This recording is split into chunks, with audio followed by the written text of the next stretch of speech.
Hello, everyone. Have you seen the interest rates? They are still all-time low. I'll talk about that in just a minute. I'm Monica Dunlap, your local real estate agent with Keller Williams and the Totally About Houses team. And this is Mondays with Monica. Okay, so interest rates.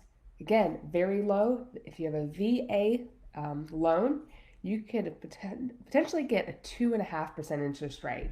Same thing for an FHA loan. So again, you have to have a great credit, but interest rates are still very, very low.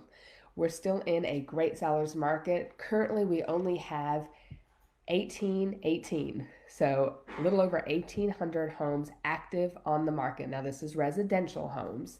Last week, we had 469 new homes hit the market. That's 67 a day on average. And we had 334 of those that went pending. So 71% of those that hit the market went pending versus last week, where we had 594 homes, 85 a day, and 361 went pending, so a 61% there. So again, still have very low inventory, and that brings to what I want to talk about today. If you're deciding or thinking about selling, there are some things that you should consider. So 5 things to consider before deciding to sell. So whether you've just got your house keys last week or you've lived in your home for almost 20 years, you can sell your home whenever you want. However, experts do strongly advise that homeowners follow the 5-year rule.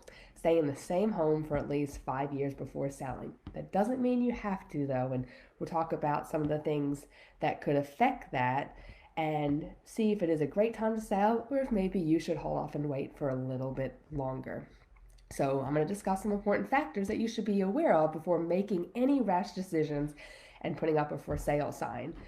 Because if you put up a for sale sign nowadays, most homes are going to be sold within 24 hours and over maybe what you expect. However, the first thing you want to consider is your mortgage.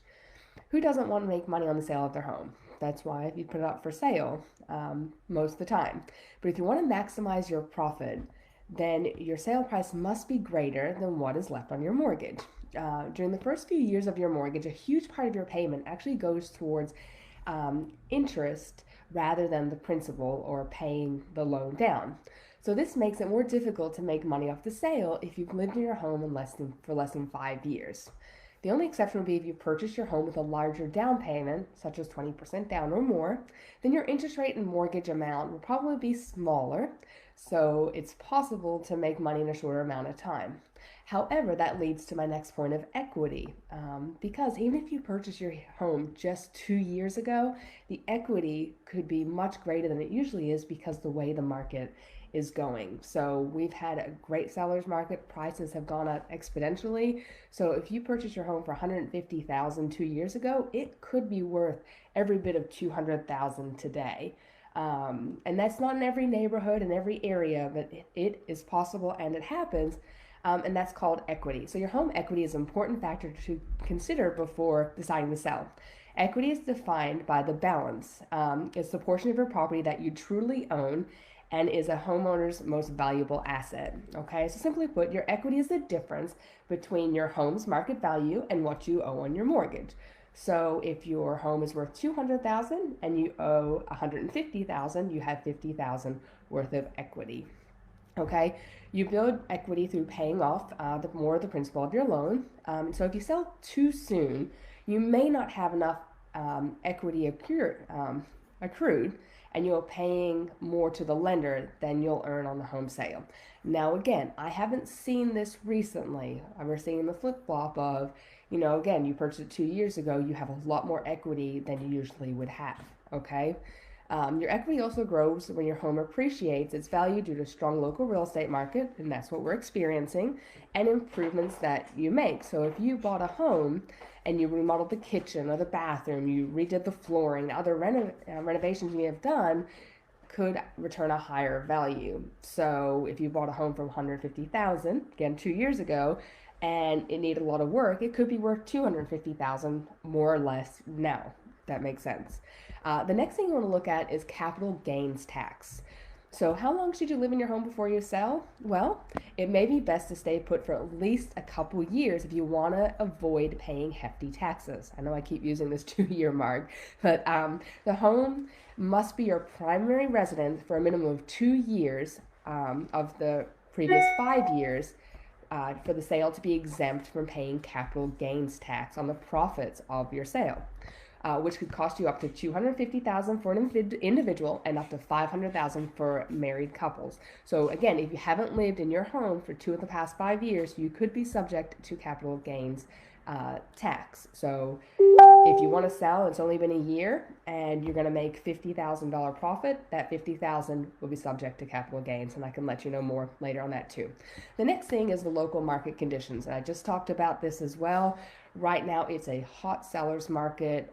We have never seen such a seller's market like this. We only have 1.6 months worth of inventory, and the seller's market's 6 months or less worth of inventory. So not enough homes, a lot of buyers because that interest rate. So really, the conditions are saying if you want to sell and you have the equity, you've lived in there 2 years or more, or if you don't mind paying some capital gains tax, it is a great time to sell. So that's what the conditions are saying right now. Number 5 is your financial situation. So aside from the costs associated with selling your home, you also need to consider your home buying and anticipating moving costs. And I know with everything going on too, it's not a great time to sell if you don't have a steady job at the moment. Things like that. Even though if you have the equity, it may not be the right move for you, okay? Your selling closing costs often include taxes, prepayments, lender costs, and the title and settlement company fees, which may vary by location. So these costs can eat a lot of your target profit, especially if you're selling and buying in a shorter period of time. Okay, it's also going to take some time for your property's value to increase to cover these transactions costs. So keeping these other little expenses in mind before you sell is crucial because it will allow you to assess your financial situation, and how you can make more money from your biggest investment, your home. So that's something too. If you are thinking about selling, happy to send you a net sheet just to kind of say, hey, if your home is worth this much and you owe this much with the closing costs associated with selling your home, this is how much you can expect to net. So that is a great tool for sellers out there. So if you'd like to know or just curious about the value of your home, even if you've only been in your home for a year or less or 2 years, values have increased substantially over the past couple years. It's great to know. Let me know. We'll send it over to you anytime. So I hope everybody has a fantastic week, and I look forward to seeing you next week. Bye.